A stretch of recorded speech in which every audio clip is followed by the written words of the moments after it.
Welcome to another episode of the Sports Bros Podcast, featuring the Almighty B Live, the Money Man Scottie D, and your host, the head of creative, Eddie Cool. And without any further ado, let's give it up for the Sports Bros.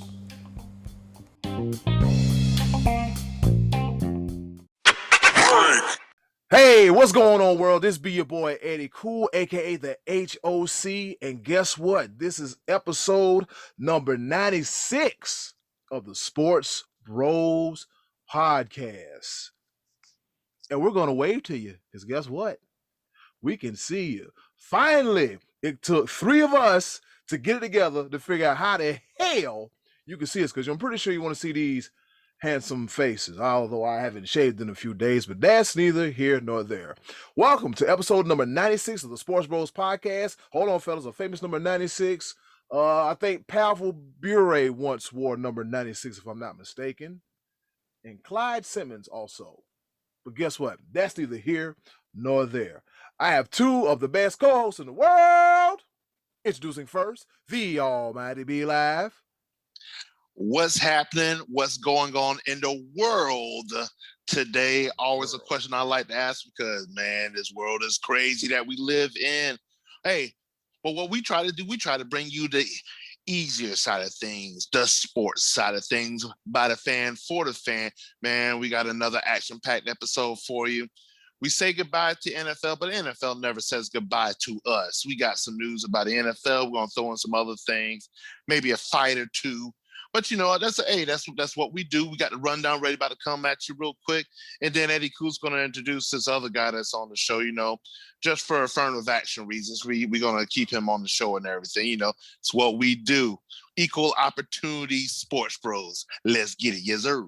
I'll be back on that again. Ladies and gentlemen, the other guy, the world's illest mashed potato slanger, the pride of Washington, Pennsylvania, none other than the Money Man, Scottie D.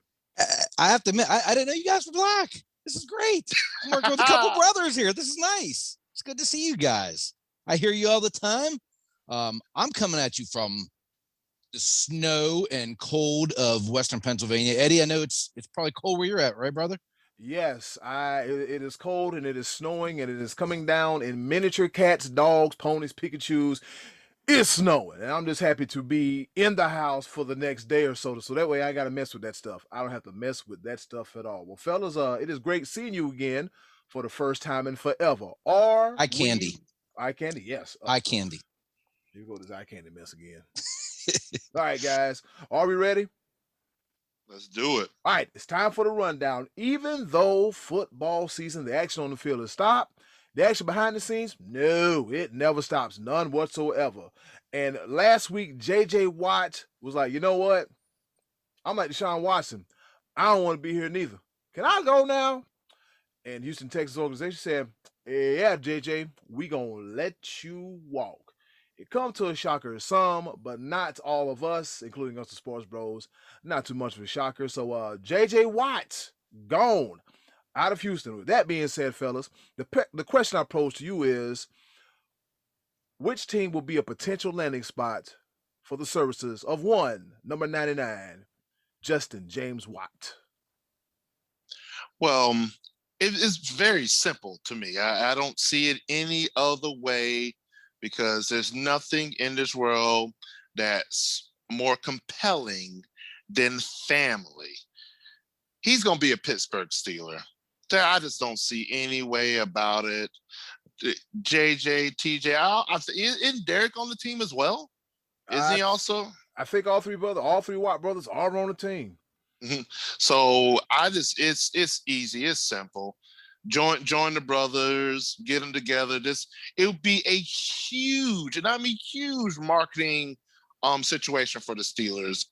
I think that's that hump I don't know. It's just, I think that just the energy that would bring to that organization, I think it would be a huge step in the right direction. They had a very, very good season. Of course, it didn't go at the end the way they wanted to. They started off red hot and then they fizzled at the end. Now, it's neither here nor there at this point in time. But I just think just the enjoyment of football, especially just grew up with these guys. I mean, I think the Steelers is his number one destination. And I think they could be very competitive. I think Ben Roethlisberger has another year or two in him. I think they could do some damage. I don't know. Scotty, what you think about it? I kind of feel like you might be right, just because that's what he wants to do, just to be around his family. But I'm still wondering if the Steelers are caught in a rebuild, and Roethlisberger thing's going to have a lot to do with it. If he doesn't go there, I did hear him say it would be tough to leave the state of Texas. If only there was another team in Texas that he could go to play for. I don't know. The Cowboys have had some issues with the getting to the, rushing the passer with the linebacking core the last couple of years. I don't know. In the Cowboys' history, they don't sign a ton of free agents. They sign their own a lot. They don't go out and sign big free agent names very often. But yeah, I kind of lean with you, B-Lab. I think the Steelers seem like they're the early favorite, but at this point, we don't even know yet a lot of teams, like what they're going to be doing as far as like releases and, salary cap and all that. So I still think it's a little bit too soon to tell. Well, one thing that the Steelers would have an issue with, and I know they're in the talks right now, is restructuring Ben's contract, because his contract right now is a $40 million cap hit this year. So there's not much room for them. But then again, is JJ Watt, is he looking for a payday, or is he looking for the getting over that hump and possibly winning a championship? And well, I think if he went to the Steelers, he would probably be willing to take less. None of these guys are going to play for cheap. I mean, this is a 3-time defensive player of the year. He's not going to play for cheap. At this point for him, it's got to be about, not just family, but contenders. And, the Steelers still have a lot to figure out. It's like, are they going to make one more run with Roethlisberger? They just lost their center Pouncey, just retired. It looks like they're going to lose Juju. It looks like they're probably going to lose Connor and be a rebuild with the running back situation. I don't think Benny Snell is really the answer there.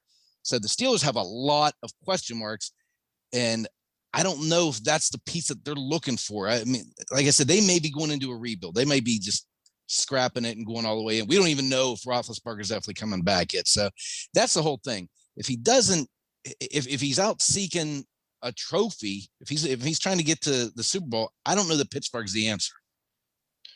Well, there's also been little talks of him joining Tampa Bay, and I'm just like, come on now, can the rich get richer?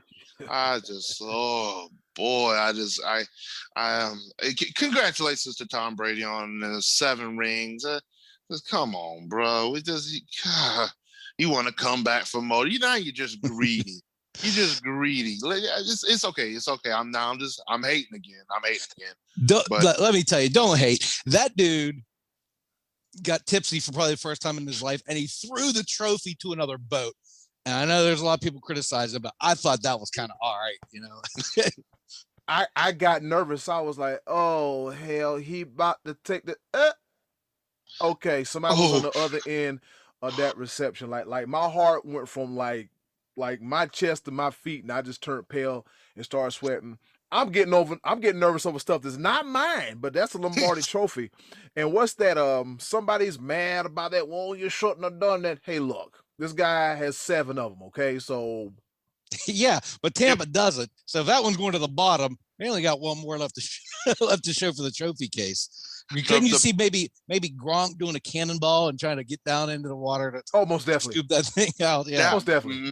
Man, that was the thought. I was like, oh my goodness, the media.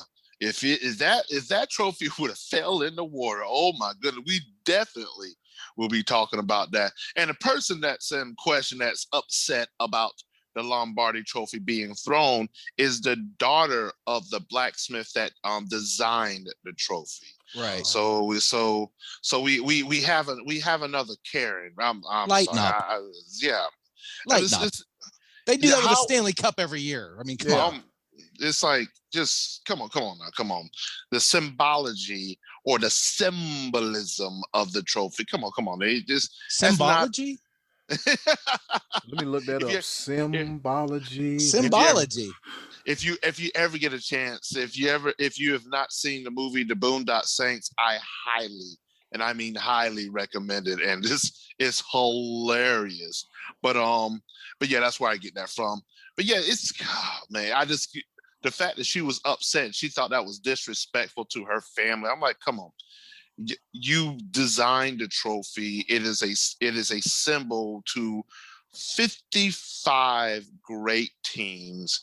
And what does everybody do after they win it? They celebrate it. It gets handed all across the place. It gets kissed, all these other things. They want to take it on the water and throw it around and everything. That's their trophy. They won it. Like you say, yeah, they've earned it. They won it. So why so serious? Why are you tripping? So yeah, it's all right. But yeah, JJ Watt, once again, he has luxury of wherever he wants to go. That's the beautiful thing about being an unrestricted free agent. And kudos to the Houston Texans organization for allowing that for such an upstanding member of not only their team but their community. And also it's also a business move, because it's one of those things, even though he's 3-time defensive player of the year, all the Pro Bowls, all the accolades and everything, he's getting up in age, and with the multiple injuries that he had, it's almost mutually beneficial to allow him to do so. And that's also why they're not really willing to let go of Deshaun Watson, because he is a generational commodity. Unfortunately, he's upset with the team, the organization, and everything that's been going on. But at the end of the day, it is a business, and there was a contract signed. So you're saying the same things I've been saying lately, but this move kind of, I don't know. This kind of move reeks of they're going for a total rebuild too. And if they can get some picks for Deshaun, they got to do it. Because, I mean, JJ Watt never even sniffed a championship down there, and they don't seem like they're trending that way right now either. They're going to need a full-fledged rebuild. They need picks. So they need to trade. They need to move Deshaun, I think. But I don't know. That's a hard contract to move. A big contract. Yeah, I believe that that the Texans they're going in the total opposite way. Like, then some teams go up, other teams go down. Houston is just going all the way down. In other NFL news, fellas, yes, exactly. In other NFL news, fellas, teams have been calling the Seattle Seahawks about the availability of Russell Wilson.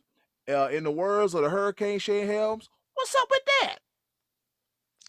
He's fed up because this dude he's been the most boring interview since he's been in the league.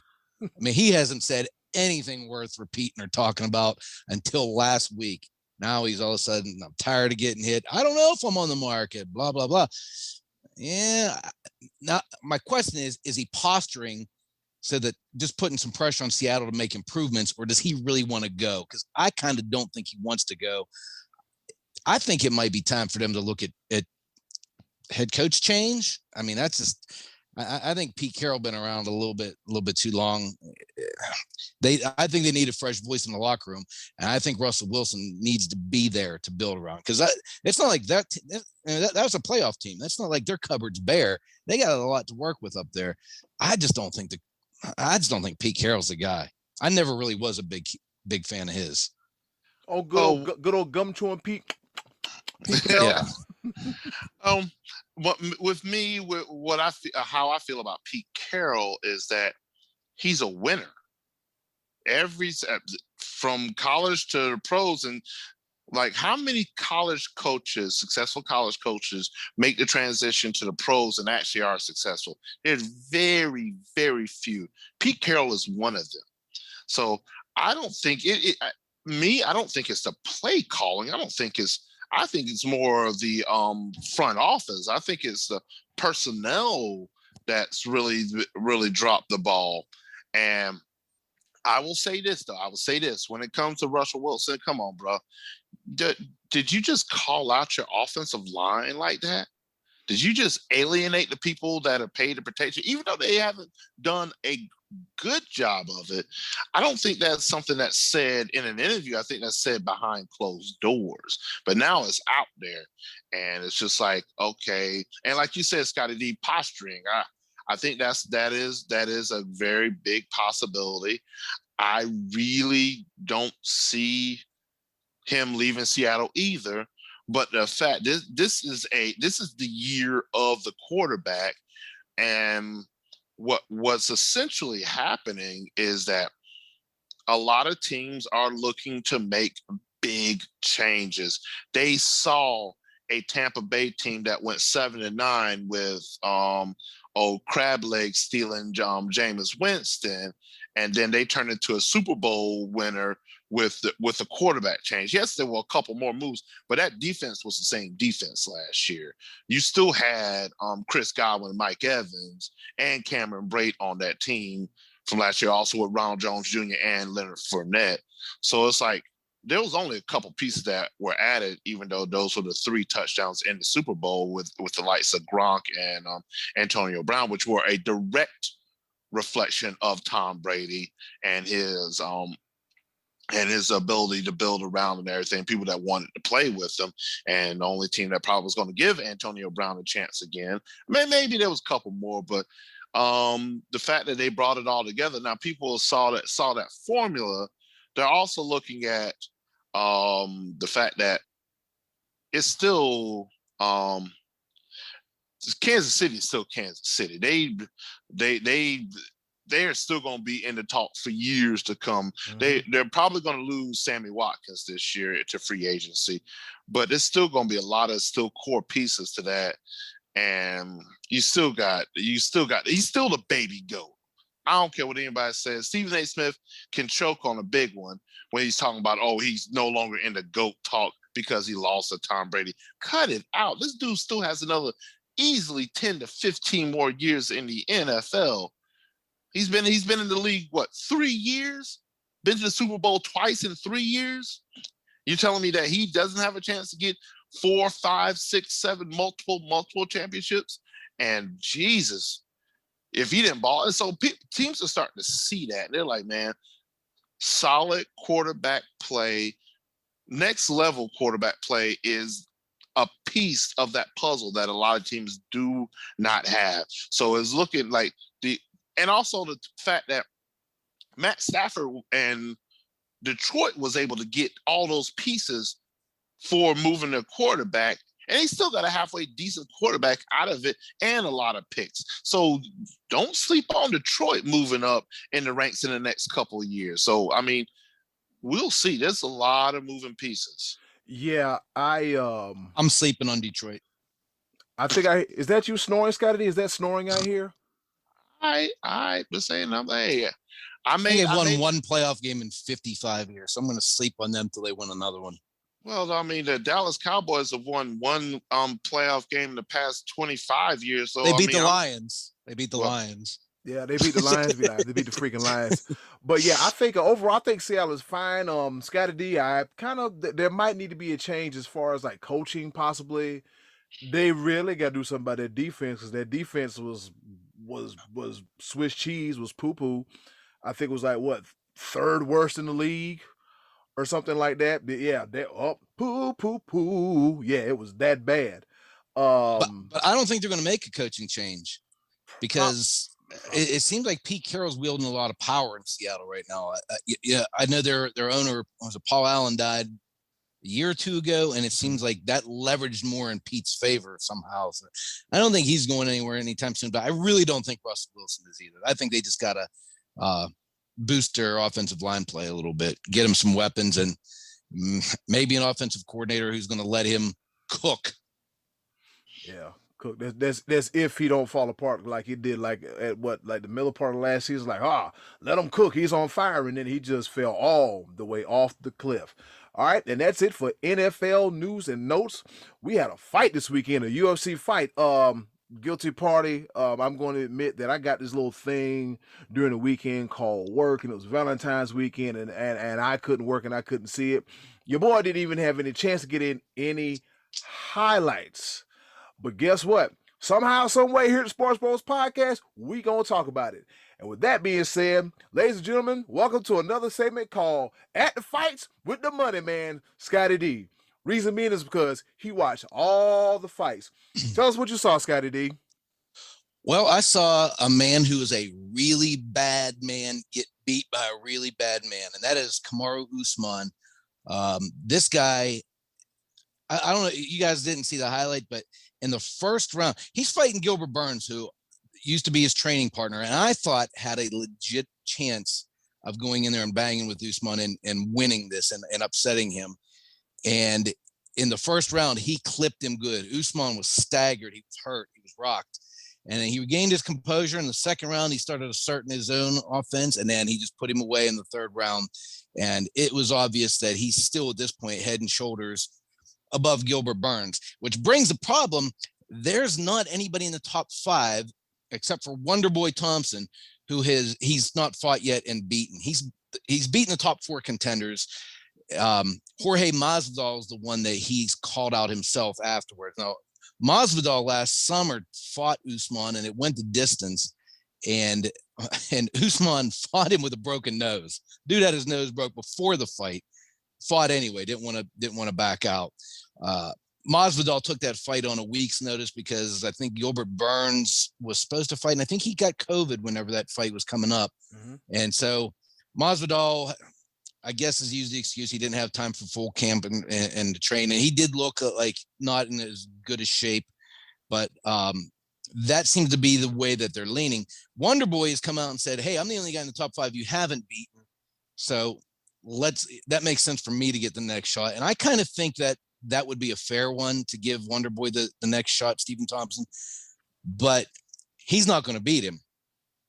And I say that, and I think, I don't see anybody else right now going to beat him. I think if he fought Masvidal, he'd bust him up worse the second time if they fought. You know, Masvidal had that great run in 2019 where he beat Till, and he had the knockout over Ben Askren in like 6 seconds with the flying knee, and then he had the BMF fight with Nate Diaz, and he ripped open the tissue in his eye and won with the stoppage.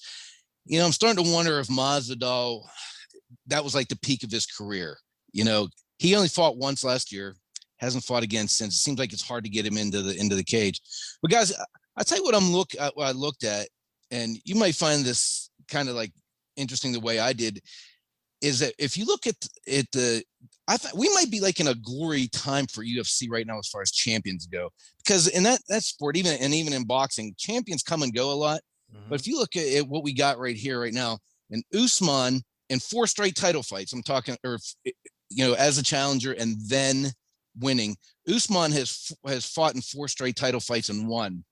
If you go down to 155, the lightweight division, Khabib, same thing, 4 straight fights, won them all as in championship. Move up to 185, Adesanya, 4 straight title fights, won them all. He's moving up to fight Jan Blachowicz for light heavyweight title next month. The only reason that guy is a champion is because John Jones, who had like 9 straight fights, championship fights, and won them all, he vacated the light heavyweight title. And then you got Stipe as the heavyweight. He has 7 title fights in a row, lost one of them to Cormier, and then fought him and beat him twice back to back. So we have like established some really good champions, all of which don't look to be slowing down at this point. And that's just men. If you look at the women, you got Amanda Nunes, she's locked down 2 divisions, and Valentina Shevchenko, she's 9-2 in the UFC. Her only 2 losses, both to Amanda Nunes.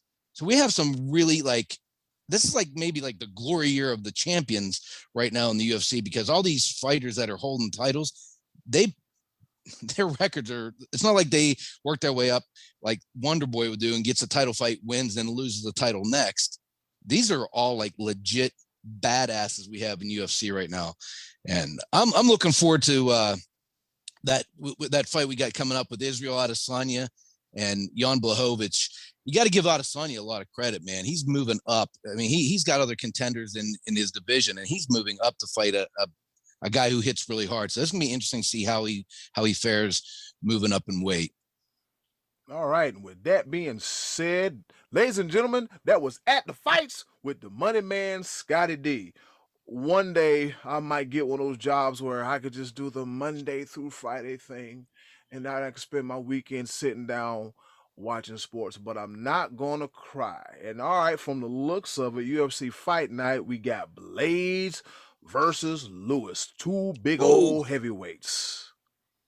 Yeah, the Black Beast hits hard, but I think this is a bad stylistic matchup for him because Blades likes to go to the ground.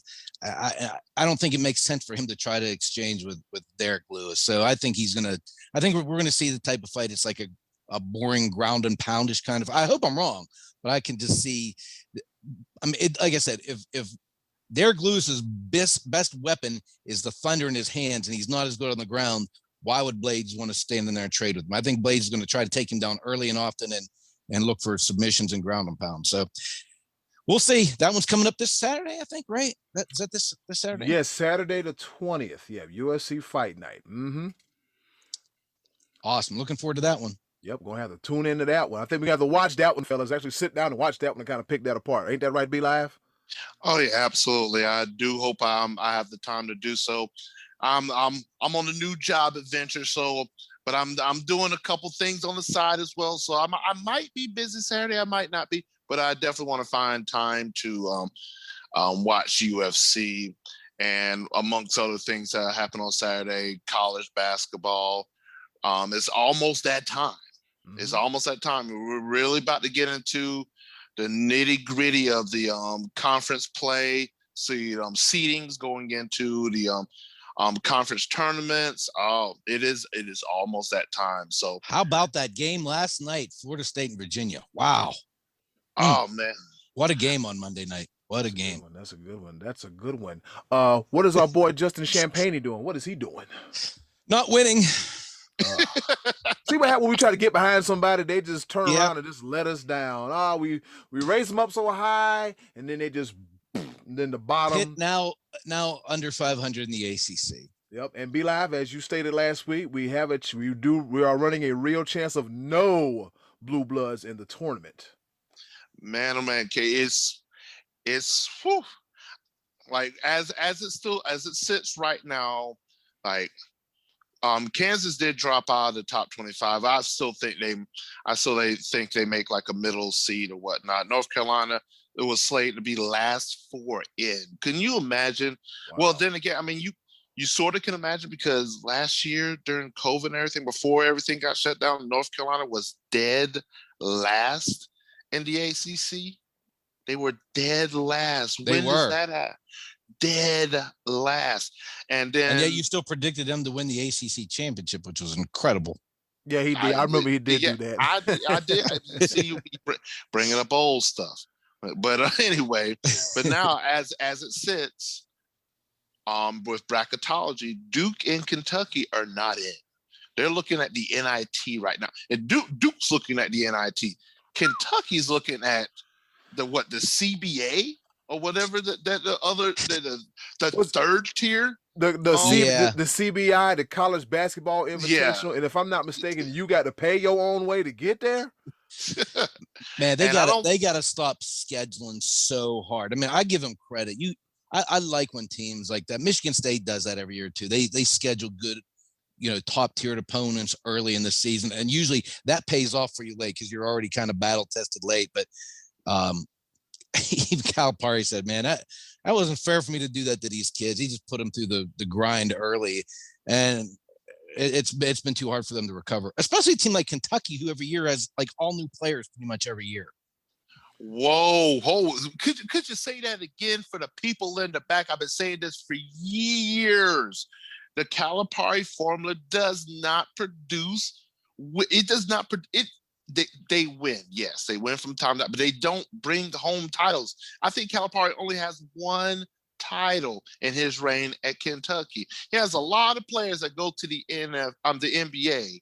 They go to the NBA. Congratulations. What exactly does that bring back to the school, especially right now with as bad as their record is right now? Recruits are looking at that right now. They're like, ooh, how the mighty has fallen. It's really like, and this year is a testament of you need that veteran leadership.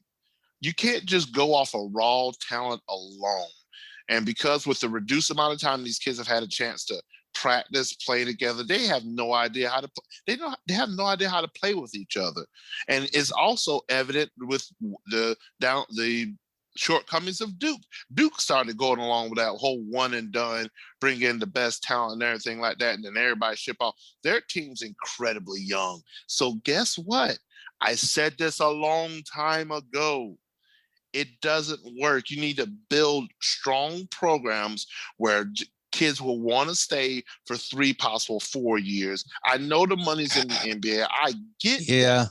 But I mean, if you got Zion wanting to come to your school, how do you say, we don't think you're going to be here that long. We'd rather build with somebody else, because he would still be there. He'd be a junior right now. But you got to take, I mean, when you're recruiting the best, you got to take the best if you can get them. And kids want to go to Kentucky and they want to go to Duke because that is a stepping stone to the NBA. But it's kind of a catch-22 to the program, but it's leveled the playing field in March, because that allows teams like Texas Tech to get into the finals. Teams that ordinarily wouldn't. Yep.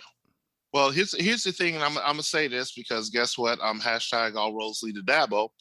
There's a reason why. I said it. There's a reason why Clemson doesn't have the best recruiting rankings. They're up there, but they're not number 1, number 2, number 3, number 4. They're number 5 this year. It's not because Clemson goes out and recruits the best. They go out and recruit what's best for their program. They also don't, and it may change. It may change in coming future with the whole transfer protocol, but they have not taken a transfer player. Clemson does not seek out transfer players. They build from within, and that's what makes it. It might not transfer over to basketball, but I use that as a reference because that's the nature of programs to this day. Like, you want to build strong programs that can withstand the test of time. Mm-hmm. And guess what? Calipari's time is almost up. I'm not going to disrespect Coach K at all. He's amazing. He is synonymous to college basketball, but it's not a winning formula right now. Nope. He'll get it right. Look, this is a bump in the road for Duke. They'll be back. Yep. I believe that. Kentucky, not so much. I think they'll be back too. I think North Carolina's best days with Roy Williams are gone though. I think they need to change of direction with him. And I know a lot of people will say that's blasphemous. I never really thought Roy Williams was that great of a game managing coach anyway. I always thought that he was a good recruiter, but North Carolina recruits itself half the time. No, he hasn't been winning the last couple of years, man. That seat's got to be starting to heat up a little bit down there somewhat. I mean, I think it might be time for some fresh blood in North Carolina. And speaking of fresh blood, fellas, guess what time it is? What time is it, Eddie Cool? Well, what time is it? Oh, I'm glad you asked. It is time for our favorite part of the show. And with that being said, hey, yo, Button, hit it.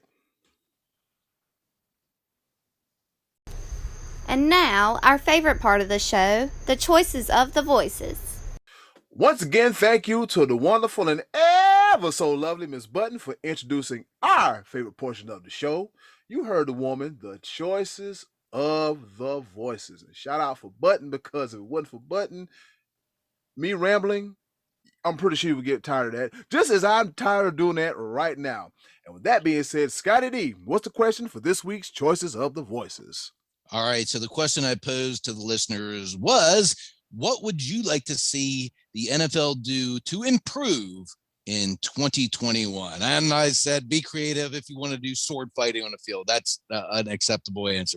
Whatever, just whatever you would like to see the NFL do that you think would spice things up, make it more interesting. Maybe there was a rule that you hate, you want to see change, anything like that. And we actually got some pretty decent responses, Eddie.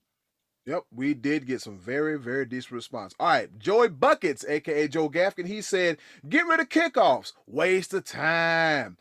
They all go through the end zone anyway, for the most part. Maybe instead of kicking off the tee, they can punt it. I don't know." All right. That'd be interesting. I mean, kickoffs are kind of a waste of time at this point. When they bring it out, most of them running back to like the 22-yard line. So you're better off just staying in there and taking it to 25. Yeah. I know it's a whole move for player safety, but man, shoot, you see all the kicks going out of the end zone. Move that puppy back again. I would like to see maybe something that they've done in college where you can fair catch it and it'll start at the 25, or you can actually take the risk and go for it, which I think a lot of players in the NFL will do. Mm-hmm. And that would make it more interesting as opposed to every time it's just going through the end zone, because kickers are stronger now. But or kick off with a beach ball, because that thing gets up in the air, man. You just don't know where that beach ball is going to go, especially in an outdoor stadium, especially up in Cleveland, Lake Erie, right there, blowing a beach ball. Kick off with a beach ball. Right in the water, baby. Straight in the water, straight in the lake. That's where it's going. I like it. I like that. Where do you get your ideas from? You literally pull that out of the crack of your ass. Literally. Literally and figuratively. God. You're so lucky to have me. Here we go. All right, fellas, moving right along. Amtrak. Terrible. Pete Talansky, he said the referee actually call a game constantly or consistency. We're going to go with consistency. How about that? All right. He said fairly and unbiased towards any team. The playoffs were a joke with penalties. It tarnished another playoff year. If the referees are doing things properly, no one should be talking about them after the game. So Pete Talansky said referees. This is Tom Brady bitterness. Yes, it is. And unfortunately, there's been leaps and bounds of trying to take the human element out of the game. But guess what? The game is played by humans, called by humans. There's going to be a mistake here and there. And let's just stop with all the conspiracy theory. Nobody got paid extra. And it is what it is. Ain't nothing we gonna be able to do to stop it. I tell you, as a Cowboy fan, it makes me crazy when I sit and watch games with other Cowboy fans and they say, the refs are cheating us. I'm like, think about how much sense that does not make. Even when the Cowboys are terrible, their ratings are as high as anybody's in the league, year in and year out. Why would the NFL want to cheat to bury that team? If anything, the Cowboys would be getting calls if you're going to be cheating, because you want them on TV more. They give you better ratings. The Cowboys ain't getting cheated. Tom Brady's not getting calls because the NFL wants him to win Super Bowls. It's, we have replay now. I think the officiating is better and more consistent than it's probably ever been. I mean, I understand what he's saying. I want fair refereeing also. I mean, everybody gets gypped off of calls here and there. I mean, look at the Saints a couple years ago, Boy. But like you said, it's a human element, man. Some of those plays happen so fast. Yeah, things happen, fellas. Things. Yeah. Happen. Yep. Moving right along. Martin Tracy, Matty Ice, he says new overtime rule: each respective team's quarterback, wife / girlfriend / life partner sees who can bite off the most. He had an image of a banana. Yeah, we got. Oh, sorry. All right, so whoever bites the most banana wins. Okay, so. Here's where we're going. It's a hot dog. It's a hanging hot dog is what it is. Okay, I thought it was a banana. I'm sorry. Because I didn't know what he was in that picture either. And then he explained it's common for a Harley rider in a rally event to have the partner see who can bite the hanging hot dog hanging from a string while on a moving bike. I've never seen that before. Evidently, that's probably popular in Myrtle Beach during Harley Week. But I don't know. The picture's hilarious. If you haven't seen our Facebook page, check that. It's actually under my page on Scott Donnelly on Facebook, but he put a picture up there. It's kind of funny that, okay. All right. We'll go with that. Hanging hot dogs on Harleys. Yeah. I mean, it is what it is. I mean, like That'd be interesting just to see a Harley on the 50-yard line, a dude in dirty pants with a helmet. Can you just look at the foolish? It's foolishness. Think about it. People watch reality TV and think it's great, but it's foolishness. Be Live, I get it. It's straight foolishness. Ratings, now. Scottie D, you open the door with that silly sword reference, and this is what we get. Thanks a lot. Thank you, Matty Ice. Thank you, Matty Ice. Great answer. I love it. All right, moving right along. We got Trey Dizzle. He said, I want the Dallas Cowboys to not suck tailpipe or booty. They say what it said. It said that the Cowboys did not suck ass. Yeah, you said it. And unfortunately, we're not miracle workers. God Almighty Himself is. Let's not ready move on to the next answer. Let's keep going. Let's just. This is great. With the whole video thing, we can see facial expressions. Yeah. People getting mad. I love it. Yeah. Let's move on. All right. Thanks, Trey Dizzle. Rodney Bellamy, he said, let's go 2 preseason and 1 more regular season game, and maybe a fun debate. How about realigning the divisions again? I don't know how I feel about missing all the old rivalries, but as a Dolphins fan, it'd be cool to have Miami, Jacksonville, the Panthers, and the Falcons in one division. Yeah, that'd be kind of cool, I guess. I like the divisions the way they are at this point.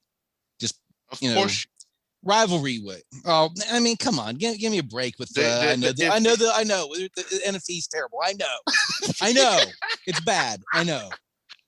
I got it. I know. But here's the thing. I also mentioned Rodney.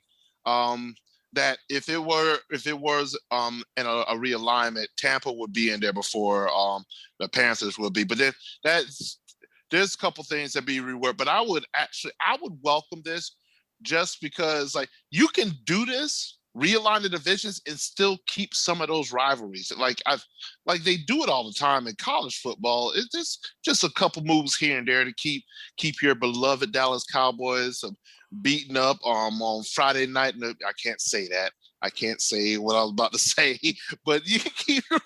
Let's talk about more of Rodney's answer and move on from this part of the conversation.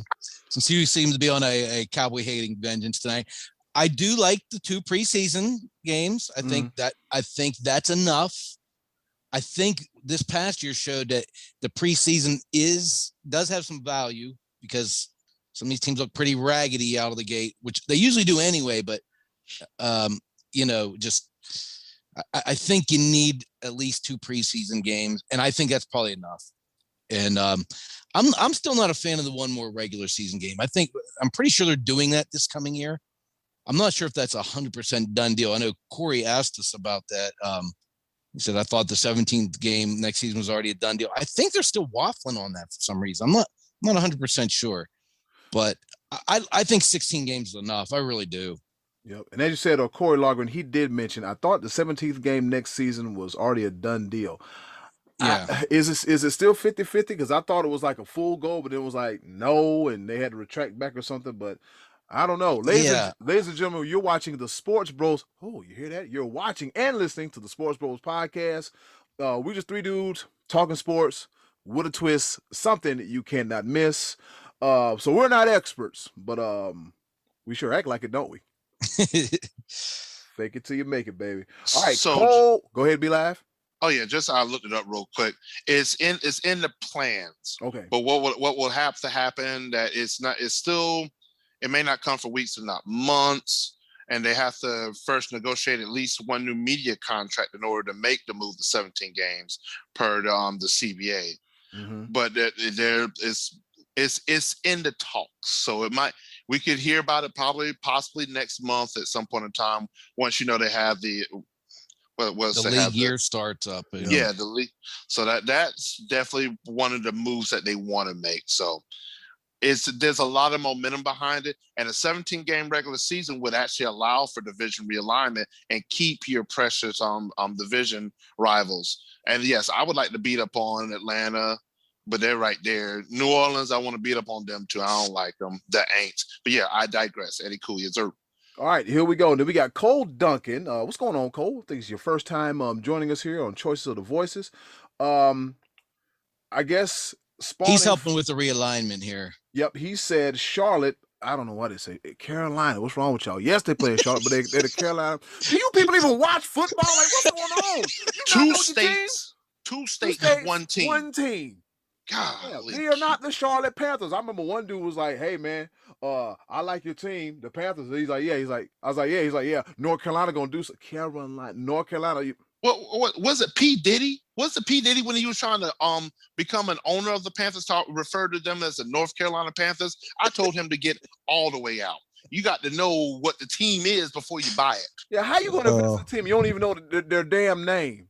We're gonna do the North Carolina Panthers. No, stop. Cut it out. Killing me. All right, before I go on a rant, he said the Carolina Panthers would have to be with the football team, the Eagles, and Baltimore. He said, and call that the East, and New Orleans, Tennessee, Houston, and Dallas the South. Yeah, I like it. I like it. Fine. Not like the Cowboys are playing the Redskins anymore anyway. Yeah, or the football team. No, they're playing the football team. Joe Gaffkin's Washington football team. Chase Young, yeah, even defensive rookie of the year. Jeremy Chin should have won it, but that's neither here nor there. And Uncle Max said, dun, dun, dun, dun, Hall of Famer Uncle Max, he said, use paintball guns for the coaches. Yes. Some of them need to be tagged in the butt. What are you doing? Instead of throwing red challenge flags, you shoot the ref with a red paintball. I like that move. What in the oh boy, I can't wait for our Pepper. Oh, I can't wait for it. Thank you, Uncle Max. I like that one. I like that one a lot. This is great. I love everything about it. Since he likes shenanigans and football, just wait. Pepper, I told you I had one for you. It's going to be a little bit longer than a minute. This is something we talked about off air, but yeah, it's going to be a little bit longer because it's required. So this extra pepper, habanero, ghost pepper. I'm coming for you, Scottie D. What's your answer to this question? Yeah, be like, what you got? Mine is actually more practical, and it also applies to the NFC least. Stop allowing the NFL division winners a home football game. That does not make any sense whatsoever for a 7-9 Washington football team to have a home game against a 10-6. Was it Tampa? It was Tampa Bay. Yeah. Like, that does not make any sense. It makes zero sense that you get a home game just because you won your division and your division was terrible. Realign, record, etc. I think, yes, you should get a playoff berth for winning your division. You should get a playoff berth. I don't want to take that away. You won your division. That's what the divisions are there for. But a home game, get it out. It's got to go. That's got to go. I could see that. I can see that where you still get to be in the play, you still qualify, but you have to go on the road. I can get down with that. I thought Uncle Max mentioned that too somewhere along the line. I don't see that answer on him. I thought he said something about that as well. I believe. I like that. I like that. Yep, Scottie D, you like that with the not giving the division winner a playoff game, playoff game? Sure. I thought B Live was going to say to change the safety, fumble through the end zone safety call. Or touchback, what we talked about a couple weeks ago. That is also a good one. Yeah, if you go stretch the ball through the end zone and you fumble and goes through the end zone, the other team gets it on their own 20. Yeah, and yeah, I think that's something they should look at, honestly. One of the ones I want to change. I don't want games going to Europe anymore. I think that's stupid. I just don't like that. I don't like the 17th game. I don't like going to Europe. What an interruption in the middle of your season it is to go to Europe. I mean, especially whenever you only get 16 games a year, you only get 8 home games a year, and you got to give up one of your home games where your city's making revenue and your restaurants are making money and your hotels are making money, and it goes to Europe. For what? They don't even like us over there. They don't like our game. They want to play soccer. Yeah. They don't like us. You know, for a while we said, all right, well, we know they don't like us. We're going to just keep sending the Jaguars over there every year. That was happening for a couple of years in there. I don't like that. And I don't like the rule where if you're, I understand it's a safety rule, but whenever you're blocking somebody blindside facing your own end zone, like if you're a guard that pulls and you turn and face someone that's coming around the corner chasing your running back, you're not allowed to hit that person. They call that a blindside block. I don't like the blindside block. I mean, it is still football out there, guys. They're still hitting, but you're not supposed. Are you supposed to stand there and allow a guy to tackle your running back just because it's a blindside block? I don't like. You gotta hug them. You gotta hug them. You just gotta wrap them up. Set a pick. That's holding. But every football player is taught to keep your head on a swivel. Yep. So I don't like the blind side either. You running across, you might have the potential getting rocked. Yep. So your whole head shook off.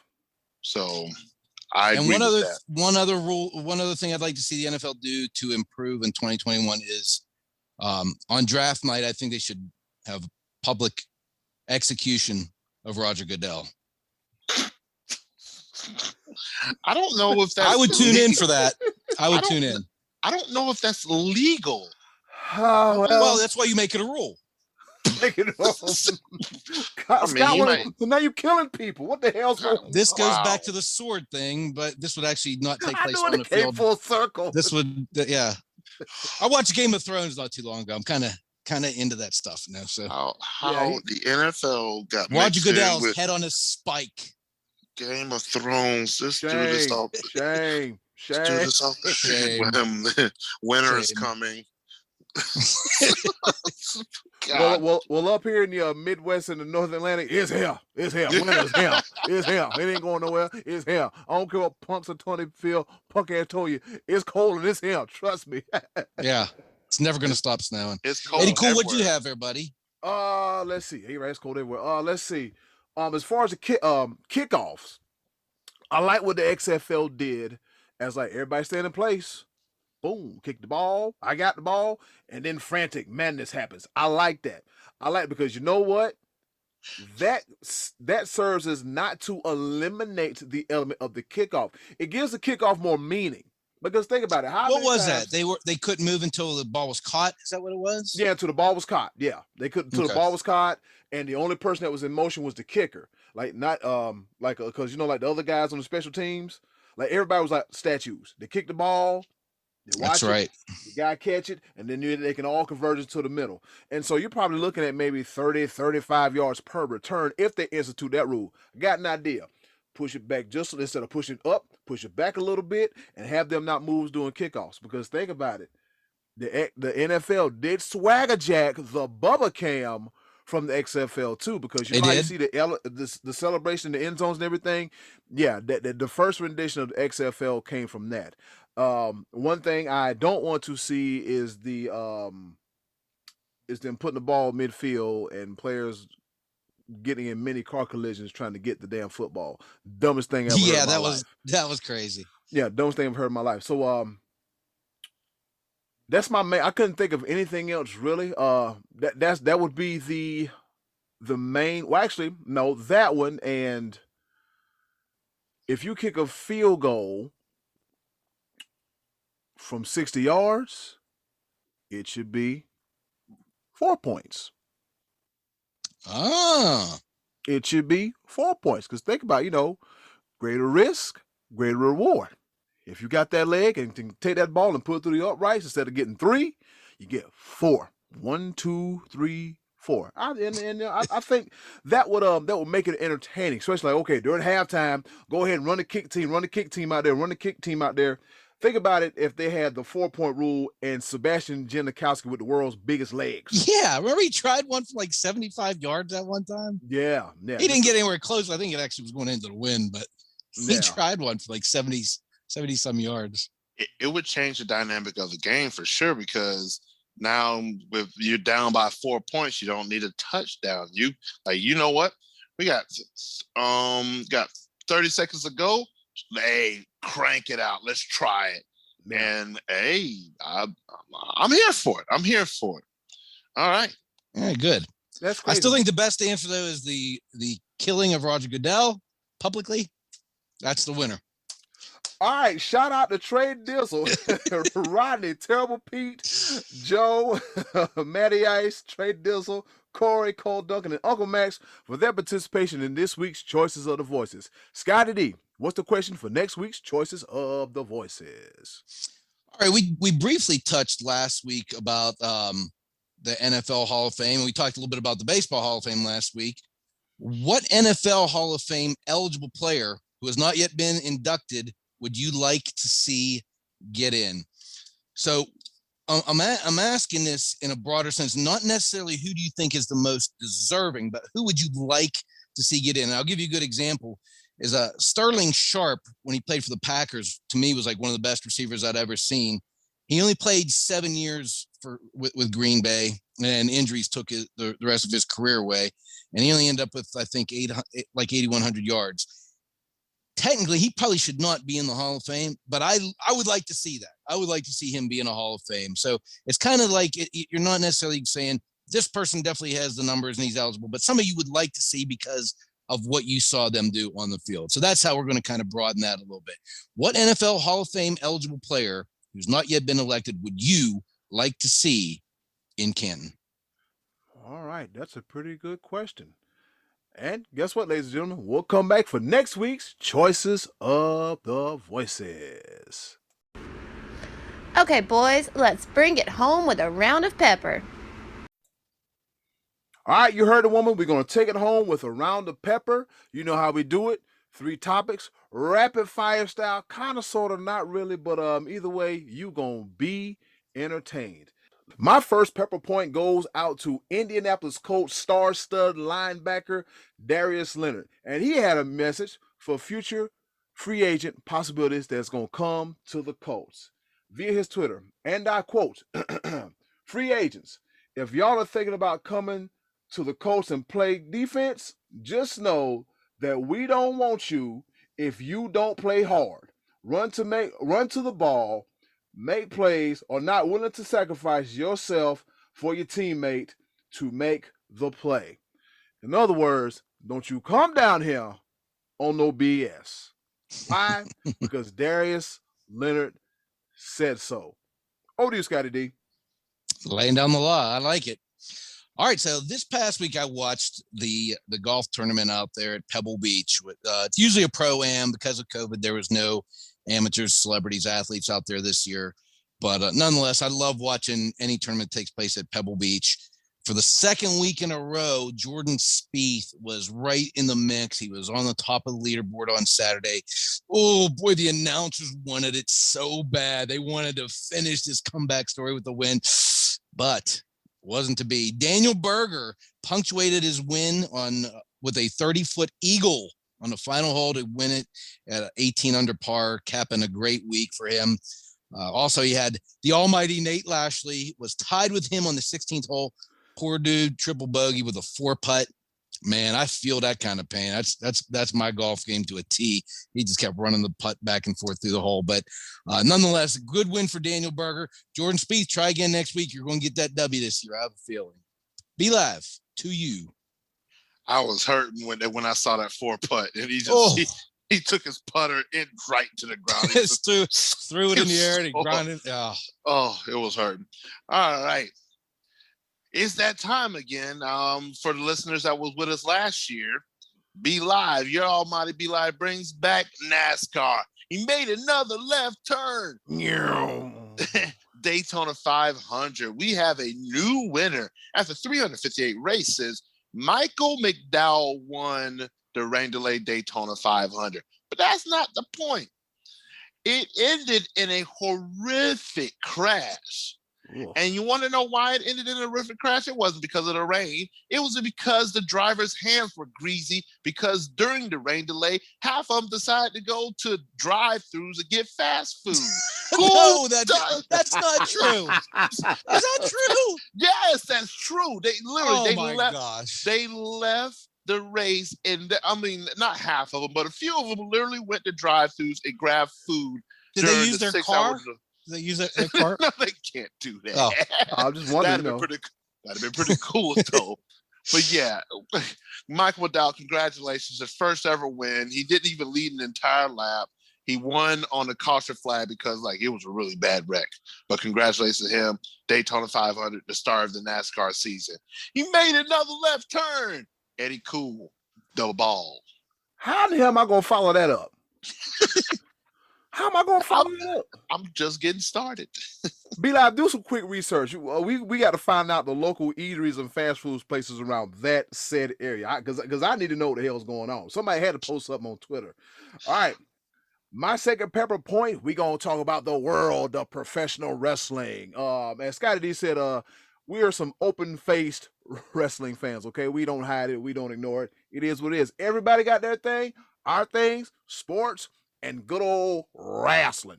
All right. With that being said, All Elite Wrestling, New Japan Pro Wrestling, and Impact Wrestling, they have opened the forbidden door. And what I mean by the forbidden door is other companies don't work with each other. But they said, you know what? It's more money when we work together. And also, during COVID times, we can also kind of get along with each other and give people fresh matches and new things to see and new angles and new superstars and brand new household names as well. All right, with that being said, Impact Wrestling, allegedly, from what I heard, I don't know how true it is, they had to send one of their representatives to Japan, to New Japan Pro Wrestling, because New Japan and Impact, they had a relationship, and Impact somehow, some way under the old regime, peed it down their leg and just made the talent in New Japan look bad. Well, from the looks of it, everybody kissed and made up. You have not one, not two, but three companies all working together. Vince McMahon, where you at? Over to you, Scottie D. All right. So something happened this past weekend that I'd never heard of before. The fan-controlled football league? Is that what I heard? FCF, yes. Fan-controlled football? And who's at the forefront? Johnny Football. Johnny Football and played in a game on Saturday night, and he went 1 for 5. Do better, Johnny. Do better. But it was the interview afterwards that did you hear what this guy said, fellas? Did you hear what this guy said? What did he say, Scott? His interview, he said, win or lose, we booze. Booze on the Zappers. Win or lose, we booze. Now, didn't this guy kind of already booze himself out of 2 leagues, the 2 biggest ones in the world? Guys, this is sad. This didn't even really entertain me. I mean, I'm a guy who's had some trouble before. This sounds like something stupid that I would have said back in my 20s. This kid, win or lose, we booze on the Zappers. He's proud to be a Zapper. He's having fun. He went out and had a good time. He's 1 for 5. Johnny Football. What a waste. Do better. Be live. Over to you. Well. There goes the element of surprise. Normally we talk about what we're going to talk about in Pepper beforehand, but I wanted to surprise Scottie D with the inaugural weekend of the Fan Control League. I never heard of it before. I saw advertisement about it on Facebook, and I didn't. Well, explain it to me, because I don't even know what it is. Explain it to me. What's going on with this? Second pepper, B-Live. Here you go. Well, this was my second pepper point, was about the Fan Control League. Lay it on me, because I don't know anything about it, honestly. All right, so there are 4 teams in this league. They consist of, and I'm just going to do a quick breakdown. This, like I said, this is going to take a little bit longer than a minute. You have the Glacier Boys, and notable owners. Glacier Boys are Quavo from what's that group? Migos. Quavo from Migos and Richard Sherman are part owners of the Glacier Boys. The Beast, the second team. Can you think of who would be a part owner of that team? The Beast. Derek Lewis? No. Come on, it's a mode. Oh, Marshawn Lynch. Yep, Marshawn Lynch. And I'm gonna mess y'all up real quick. Also a co-owner of the Beast, from AEW, not the owners, but a wrestler. And you won't even think of this. The Best Man Miro is a part owner of the Beast. The Russian? Yes. Rusev? Rusev, yeah. It's Yes. Rusev Day in the football? Oh, jeez. In the FCF? Yeah, this is where we at now. Oh, my goodness. Fan control football. Then you have the Zappers that are co-owned by Bob Menery. He's a internet sensation. He does a lot of voiceovers on videos. Mm-hmm. And Trevor May is a co-owner of the Zappers. There's other co-owners, but these are notable ones. And then the Wild Aces are co-owned by Greg Miller and Austin Eckler. Yes. And just a couple of quarterback names, couple of notable quarterback names, as you've already forementioned, Johnny Manziel, Johnny Football, but also hailing from Florida State, DeAndre Francois, little skinny dude that got He was beat just big. up. Oh my Right. gosh. Oh Lord. Has he gained any weight? No, I didn't go that far, but you have Ed Crouch, David Pendell, TJ Edwards, Quentin Flowers, Logan Marchie, and Jackson Jurdy Erdman are your quarterbacks of respective teams and everything like that in the Fan Control Football League. What did they spend like 3 weeks getting this together? I never heard of this before. It was founded in 2017, actually. And this 4 was teams? 4 teams. It took them that long to get 4 teams together? I mean, I could do that. I could go out in my neighborhood and put this together quicker. And to be a part owner, all it requires is a $150 minimum investment. So we could have owned a football team. We could be a part owner for a football team for $150. So we could have put money together. All 3 of us said we need to own a football team. We gotta make it happen. Gotta make it happen. Gotta make it happen. So they've already gotten sponsorships from IBM, Progressive, and but it's only a 3-game season. 4 teams. Oh my goodness. Wow. So, I was hoping you didn't know about this, Scottie D, but you already did. You know why I knew about it? Because my nephew asked me about it last week. He said, "You heard about the fan-controlled football?" I thought he was talking about some kind of online video thing they were playing with, or they were calling plays. I'm like, what is that? No, I have not heard about it. And then when I saw Johnny Football on TV today with the whole booze comment, I'm like, this is stupid. Yeah. And on top of that, Johnny Manziel did not booze because they lost. Win or lose, they booze. It doesn't matter to him. He said win or lose. Win or lose. That's the Zappers motto. He's like playing for a softball team. Eddie Cool, the ball. I was gonna snatch it from you because this is too much. This too much. All right, third and final pepper point on this day in history back in 2001. Wow, that's 20 years ago. Wow, that's a long time. Woo! All right, on this day in history back in 2001, Matthew Snyder, he was a defenseman. He played all over the National Hockey League. In this particular stop of the Los Angeles Kings, becomes the first defenseman in history to score a goal against all 30 teams as LA beats Minnesota 4-0. You got to be a bad man to score at least one goal against every team. Yeah. Also means you've been around for a while. But a pretty good distinction for one, Matthew Snyder. Over to you, Scottie D. All right. So a couple of weeks ago, actually in back-to-back weeks, I said that I thought that Jacksonville hiring Urban Meyer was going to be a bad move. And he kind of already is making me right.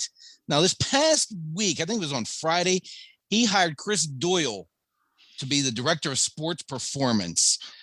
Chris Doyle was the former strength coach at Iowa, and he had some problem with the brothers, and they made him get out of there. What are you thinking, Urban? Like, I'm not going to go down to the whole racial rabbit hole here right now, guys, but we know that there's been a lot of talk about the NFL and the good old boys, the hiring practice for head coaches, minorities. And this dude hasn't even been in the NFL yet, and he's using the good old boy system. He said, I know this guy for 20 years. Nothing bad's going to happen. What? Do better, man. Come on. This is terrible. And now he's got even worse problem because Trevor Lawrence got a bad shoulder. He's not getting out of the gate very good. Urban Meyer, come on, bruh. Be live, over to you. Trevor Lawrence is having surgery on his non-throwing shoulder. He will be fine, but unfortunately, so and Urban Meyer, I swear, penalty box. I'm Straight in there. It's just oh, you can hire anybody in the world, and you pick that dude during this time. During this time. During the most highly racial time we've had in the history of our country, or at least while I've been alive. And that's who he picks. The classic case of, hey, I'm going to help a friend out. He's a good guy. I don't care what they say about him. The arrogance. It's just arrogant. Yeah. I thoroughly vetted him, and there's not going to be shut up. Anyway, we could go on for a good hot minute, but I'd like to close this out. A little news from the NBA, because we got a little couple things shaking out for Andre Drummond and the Cavaliers, and also Blake Griffin for the Detroit Pistons. They both are not playing anymore until moves are made. It looks like that the Cavaliers are going in another direction. They picked up a younger center, and even though Andre Drummond is averaging 17.5 points a game and 13.5 rebounds, which is ridiculous numbers, they look like they want to go towards the younger star, and they're like, oh, well, all right, we're going to see if we can move Andre Drummond and his $28.7 million left on his contract this year. Blake Griffin says he's not playing anymore until they move him, and which is absolutely absurd, even because Blake Griffin's having the lowest output of his career, and there's still $76.6 million left on his 2-year contract remaining with Detroit Pistons. But two big name players saying not playing until you move me. There's a trend going on. It's more NBA than NFL, but the NBA, once again, player centered, and they want to be moved. That's going to be the norm. Mm-hmm. And Detroit, oh boy. And also, just on another note, Eddie Cool, you mentioned 20 years ago, this day in sports, this day in history. Also, 20 years ago marks the 20-year anniversary. Mentioned NASCAR earlier, of the tragic death of Dale Earnhardt Sr., a pioneer, a legend. And one thing I will say is, because, unfortunately, of his passing, NASCAR definitely revamped their safety protocols and everything, and they were very much needed in this in Sunday's race, because I'm talking about, there was some nasty crashes to the point I think more than half the field didn't even finish the race. Wow. I'm still trying to catch my breath from that race on Sunday. Whew, what a race. Ladies and gentlemen, for those that are listening, Scottie D saw none of the race. That's not true. I watched the last 3 laps. You did see? Was. You saw how nasty those crashes were. Yeah, it was, no doubt. It was crazy. But you wait all day, and then you go into caution. You can't run 10 laps all banging into each other. Come on, man. With chicken grease on your fingers, and the number 5 from Carl Jr.'s or Hardee's eating Frisco burgers, and so you can't be doing all that. You cannot be doing all that. These guys lost my respect years ago when they showed up for the Daytona 500, and the race was postponed today because of potholes. Like you seriously, you didn't know you were going to have that event happening on that day. You couldn't have patched up the road. Ground crew, baby. Potholes at the Daytona 500. Come on, man. Somebody did not do their job. They sure didn't. Fellas, we got all our pepper points in. Oh yeah, and I did a little quick research on the drivers getting some snacks. Chase Briscoe went to Panda Express to get him a snack. Wow. And Tyler Reddick got him a chicken pot pie and some broccoli and cheese from Cheddar's. Wow. That's good eating. Cheddar. That is good eating. compelling. That is a compelling report right there. And he actually sat down and ate this. So In his uniform, just eating food. You gotta love it. Chase Briscoe is still in his fire suit. He was still suited and booted. I can't believe this. Oh, he made another left turn, and I'm out. Hey, I want to mention too a couple a quick note that we just found out right before we started that Vincent Jackson was found deceased earlier this morning. So rest in peace to him. And since last episode, Marty Schottenheimer passed away as well. And I want to talk to you guys a little bit about him next week on our next episode. A couple things to say about him, but that's all I got for you for this week. The gleam, man. You got to find the gleam. All right, fellas, we got all our pepper points in? Yes, sir. All right, ladies and gentlemen, guess what? That is another edition of the Sports Bros podcast. Yes, on the march to episode 100. If this is your first time listening / viewing us, we want to thank you over and over again. And without me babbling, Scottie D, where can they find you? You can find me on Facebook under Scott Donnelly. That's where I post a question each week. And I don't know why I didn't think of this sooner, but I have a Twitter account, so you can find me on Twitter too. I've had that for like 10 or 11 years. I just remembered, but I don't even know. Is it a handle? Is it I don't know. I'll figure that out for next week, but you can find me on Twitter. Yes, Scottie D is a handle. And I think and MySpace. I'm also on MySpace. I don't think that's a thing anymore. I really don't. But where can they find you? We're trying to get Scottie D into the 21st century. So we're getting there. Huh? You can find me very exciting news. You can find me at home here in Fayetteville as the newest member of the Apple Tech Support group with Kelly Services. Also, I'll be doing consulting work at I can't even remember the name now. It'll be all right. But he'll be doing consulting work, ladies and gentlemen. He gonna be doing he working. Belmont Tavern. It's actually location downtown Fayetteville. I'll be doing consulting. Reopening that. The restaurant opened a month before COVID and the shutdown. So friend of mine is reopening and sought me out to help out. So I wish Max Speed's shop the best of luck. 2.5 years. I learned a great deal from them. Still got the best brisket, burgers, and beer selections out of this world. But as always, as time there is to move on, you can also find me here on all of our social media sites with the Sports Bros podcast. And as you may be able to see right now or moving forward, we are going to give you a visual. We're going to go video. We want to see the faces of the Sports Bros podcast. And we invite everybody to join in our weekly Zoom meetings and recordings of the Sports Bros podcast. I'm so very excited about this. Man, we're doing big things.